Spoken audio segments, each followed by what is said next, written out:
आज का वीडियो आप लोगों के लिए बहुत खास रहने वाला है किसान भाइयों, क्योंकि आज की वीडियो में आप लोगों को किसी मशीन की जानकारी नहीं दूंगा बल्कि मशीन की सेटिंग से संबंधित जानकारी दूंगा। क्या होता है किसान भाइयों, कई किसान भाई नई मशीन ले आते हैं और उसमें कई तरह की शिकायत होती है, जैसे कि अनाज में कचरा आना जो यहाँ से आता है आप यहाँ पे देखते हो, या भूसे के अंदर दाने जाना, ये एक नॉर्मल बात है। पीछे की तरफ कचरा इकट्ठा हो जाना, दाने के टुकड़े करना और तमाम तरह की समस्याएं मशीनों के अंदर होती है। जो किसान भाई इन समस्याओं का समाधान नहीं कर जानते वो परेशान होकर मशीन को चलाते हैं या फिर कम कीमत पे उनको मशीन बेचनी पड़ती है। तो इन तमाम समस्याओं का समाधान आज की वीडियो में आप लोगों के लिए लेके आया हूँ। तो साथियों, वीडियो में आगे चलने से पहले आप लोगों से कहना चाहूँगा, अगर अभी तक आपने हमारे यूट्यूब चैनल को सब्सक्राइब नहीं किया है तो इसे सब्सक्राइब कर देना, बेल आइकन को दबा लेना, साथ ही वीडियो को लाइक भी कर देना। मशीन कौन सी भी हो साथियों, सेटिंग सभी पे लागू होगी और सभी फसलों पे ये सेटिंग है जो लागू होगी, लेकिन आपको स्पेशल रूप से आज की वीडियो में मैं बताऊँगा चना और सरसों की सेटिंग किस तरीके से की जाती है। तो आज चने और सरसों की देखेंगे, फिर अगले पार्ट में हम गेहूँ की सेटिंग देखेंगे, जिसमें गेहूँ के बारे में आप लोगों को मैं बताऊँगा कि गेहूँ की सेटिंग आप किस तरीके से कर सकते हैं। तो बात कर लेते हैं साथियों सरसों की सेटिंग के बारे में। सबसे पहले तो जो मशीन होती है, आप इस तरह की मशीन रखते हो, सिंगल फैन, डबल फैन, सभी में ये लागू होगा नियम, तो आप उस नियम को फॉलो करें। और अगर वीडियो को अभी तक लाइक नहीं किया है तो यार लाइक कर दो, चैनल को सब्सक्राइब नहीं किया है तो सब्सक्राइब कर दो और जानकारी को अधिक से अधिक शेयर कर दो। तो अब बात कर लेते हैं साथियों इसके बारे में। तो साथियों सबसे पहले तो आती है बात जाल की, जो आपको यहाँ पे नज़र आ रहा है, इस तरीके का जाल आप लोगों को चाहिए। तो सरसों का जाल कैसा होना चाहिए, जालियाँ कितने नंबर की होनी चाहिए और मशीन में कौन सी जाली कहाँ पे लगेगी।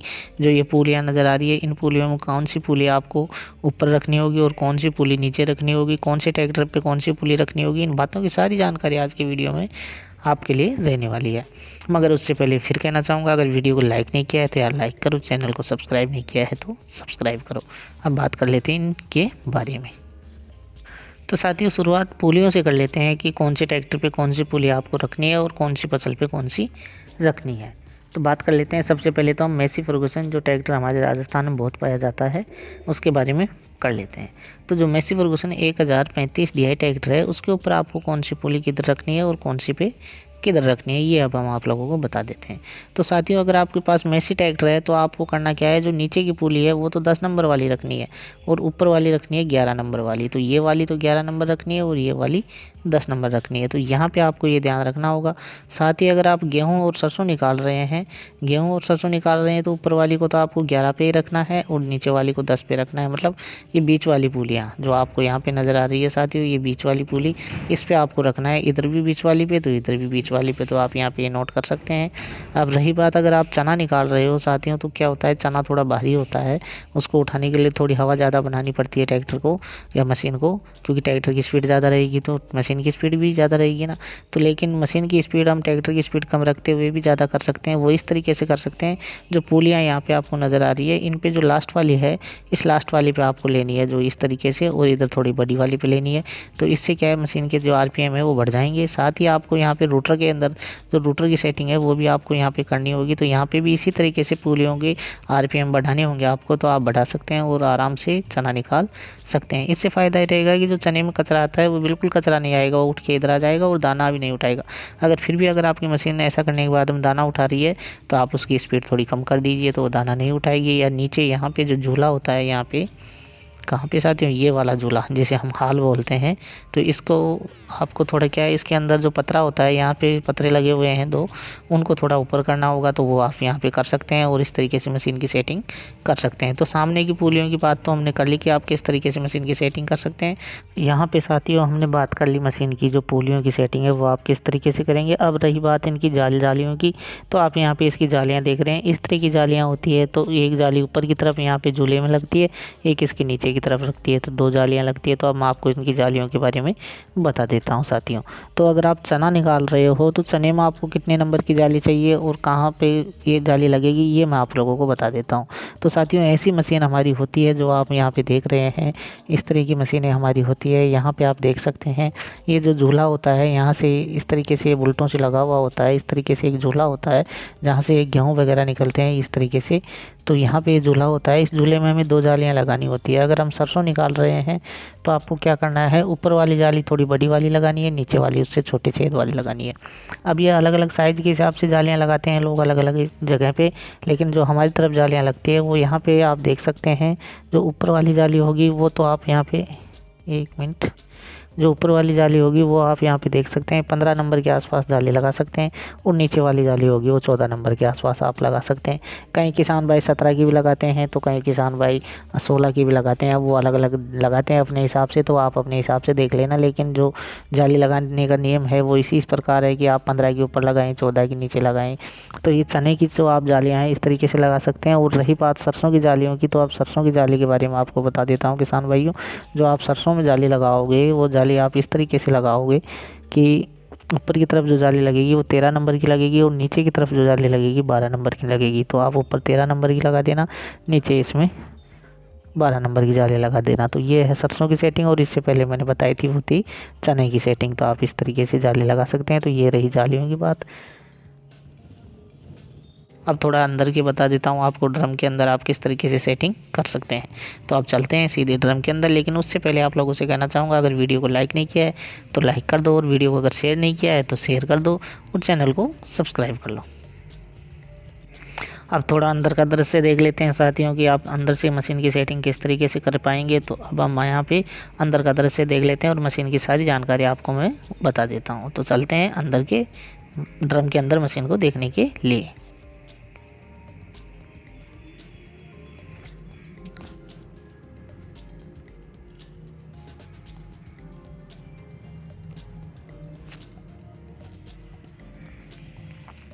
तो यहाँ पे आप देख सकते हैं साथियों मशीन को ड्रम के अंदर से, और किस तरीके से आपको इसकी सेटिंग करनी होगी ये मैं आप लोगों को बता देता हूँ। तो साथियों यहाँ पे आप देख सकते हैं कि किस तरीके से इसमें जो रोल जो अपने एल्फर होते हैं, मैं थोड़ा रोक के आपको समझाने की कोशिश करता हूँ, अगर आपको समझ आ जाए तो।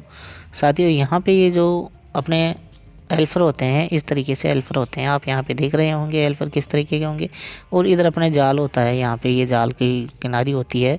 तो आपको करना क्या है साथियों, यहाँ पे तो क्या है थोड़ा ज़्यादा गैप रह जाएगा यहाँ पे। तो थोड़ा अंदर की तरफ, जैसे यहाँ पे नीचे वाला एल्फर है ना, ये यहाँ पे आप दूसरा एल्फर दिख रहा होगा आपको, इस एल्फर के ऊपर आपको क्या करना है, इसके और एल्फर के जो इसके और अपने जाल के बीच में यहाँ पे अपनी एक उंगली चली जाए। उंगली मतलब जो अपनी मध्यम वाली उंगली होती है मोटी, एक उंगली से ज़्यादा गैप इसके अंदर रहना चाहिए। तो आपको यहाँ पे ये नोट करना है कि एक उंगली जो अपनी मोटी वाली उंगली होती है वो इसके अंदर यहाँ पे इसके और इस जाल के बीच में इतना गैप होना चाहिए कि एक उंगली से ज़्यादा गैप रहना चाहिए। एक उंगली मारती है उससे थोड़ा ज़्यादा ही होना चाहिए, कम नहीं होना चाहिए। अगर फिर भी अगर आपकी मशीन दाना फोड़ती है, इससे फ़ायदा क्या होगा साथियों, आपको ये फ़ायदा होगा कि आपकी मशीन दाना नहीं फोड़ेगी। अगर फिर भी दाना फोड़ रही है तो आपको क्या करना होगा कि इसको और थोड़ा छोटा करना है, लेकिन ज़्यादा छोटा कर दोगे आप इसे तो आपका जो ट्रैक्टर है वो लोड लेने लग जाएगा, फसल थोड़ी साफ नहीं आएगी, तो थोड़ी दिक्कत हो जाएगी। तो आप इसे ज़्यादा छोटा भी ना करें, इतना ही करें, लेकिन इतने में ही आपका काम हो जाएगा। तो आपका जो मशीन है वो दाने नहीं तोड़ेगी। एक दाना तोड़ने का कारण ये होता है कि जो ये एल्फर होते हैं, इन एल्फरों के बीच में पत्तियाँ आती है इस तरीके से यहाँ पे लगी हुई अलग से। अगर वो ज़्यादा पत्तियाँ होगी तो आपकी मशीन दाना तोड़ सकती है। तो आपको क्या करना है, उन पत्तियों की संख्या थोड़ी कम कर देनी है, एक दो खोल के रख लेनी है, तो दाना नहीं फोड़ेगी। जैसे सरसों चना है तो ये गेहूँ में तो ये समस्या होती नहीं है। तो आप ये देख सकते हैं। तो ये तो आपको सबसे पहले सेटिंग करनी होगी। अब थोड़ा आगे दिखा देता हूँ आपको, यहाँ पे आप नोट कर सकते हैं, देख सकते हैं यहाँ पे, ये देख लीजिए, इस गैप की बात कर रहा था मैं। ये जो वाला गैप है थोड़ा नीचे जाने के बाद में ये गैप अपनी एक उंगली में आ जाए, ऐसा होना चाहिए। तो इससे ज़्यादा ना हो। यहाँ पे आप देख सकते हैं एक उंगली से थोड़ा ज़्यादा हो, लेकिन ऐसे नहीं कि 2 उंगली आपने गैप कर दिया, 3 उंगल कर दिया, ऐसा मत करना, नहीं तो आपके ट्रैक्टर में काफ़ी लोड पड़ेगा और मशीन फसल भी साफ नहीं निकालेगी। यहाँ पे इस तरीके से आप देख सकते हैं ये गैप इतना होना चाहिए। अब रही बात ये कि आपकी मशीन मान लो दाने तोड़ रही है, तो एक तो कारण यहाँ से होता है, और दूसरा कारण होता है कि आपने गंडासों के और जो जबाड़ी होती है उसके बीच में गैप सही नहीं रखा है। तो अब हम उस गैप को देख लेते हैं कि कितना गैप इसमें रखना चाहिए। तो यहाँ पे इस तरीके से गंडासे होते हैं, आप यहाँ पे देख रहे हैं, और ये होती है जबाड़ी यहाँ पे जो आपको नज़र आ रही है। तो इस जबाड़ी के और गंडासे के बीच में आपको कितना गैप रखना है ये मैं आपको बता देता हूँ साथियों। तो इस तरीके से आप गैप रख सकते हैं। यहाँ पे आप देख सकते हैं साथियों, ये जो गैप नज़र आ रहा है आपको, ये 2 सूत का गैप होना चाहिए। ज़्यादा गैप भी ना हो और ज़्यादा कम भी ना हो। अगर ज़्यादा गैप होगा तो फिर आपकी मशीन जो पुचरा बोलते हैं वो छोड़ने लग जाएगी, और अगर कम गैप रहेगा तो मशीन दाने के टुकड़े करना शुरू कर देगी। तो आपको ये गैप है वाला है ना, ये जो नज़र आ रहा है गैप यहाँ पे, ये गैप 2 सूत का होना चाहिए। इससे ज़्यादा मत करना और इससे ज़्यादा कम भी मत करना। अगर फिर भी कोई समस्या होती है तो आप देख सकते हैं गाइडों की सेटिंग करके। तो आपको इस तरीके से अपनी मशीन की सेटिंग करनी है। ये करने के बाद में कभी आपकी मशीन दाने के टुकड़े नहीं करेगी, और दाना जो कचरे में जाता है वो भी नहीं जा पाएगा। यहाँ पे आप ये देख सकते हैं जबाड़ी की सेटिंग किस तरीके से आपको करनी है गंडासे और जवाड़ी को। यहाँ पे आपको नज़र आ रहा होगा, यहाँ पे देख सकते हैं अच्छे तरीके से। थोड़ा वीडियो को आप स्टॉप करके भी देख लीजिए, रोक कर भी देख सकते हैं। तो इस तरीके से आपको सेटिंग करनी है मशीन की।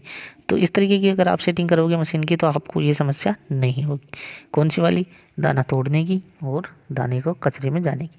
अगर मान लो इस तरीके का जाल है आपके, तो फिर तो दाना कचरे में जाएगा ही जाएगा।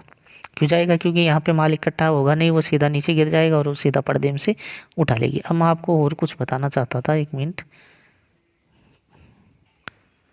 चलो अगले वीडियो में अब आप लोगों को मैं वो बताऊंगा, क्योंकि अभी वो है नहीं मेरे पास स्लाइड, वो शायद कंप्यूटर में रह गई है। लेकिन अब अगले वीडियो में आप लोगों को जो अगला पार्ट आएगा अपना, उसके अंदर आप लोगों को सारी जो जानकारी दे दूंगा मशीन से संबंधित सेटिंग की। अगर कोई समस्या आपकी हो तो कमेंट बॉक्स में कमेंट कर देना, और अगर अभी तक आपने वीडियो को लाइक नहीं किया है तो लाइक कर देना, चैनल को सब्सक्राइब नहीं किया है तो सब्सक्राइब कर लेना और बेल आइकन को दबा लेना। वीडियो को अधिक से अधिक शेयर भी करना। तो किसान भाइयों, अपना प्यार हमारे प्रति बनाए रखिए। तो हमें दीजिए आज्ञा, मिलते हैं अगले वीडियो में। एक और सेटिंग से संबंधित आप लोगों के लिए वीडियो लेके आऊँगा, पार्ट 2। ये अपना पार्ट फर्स्ट है, तो यहाँ पे तो आप इसमें देख सकते हैं जो पार्ट अपना फर्स्ट है ये।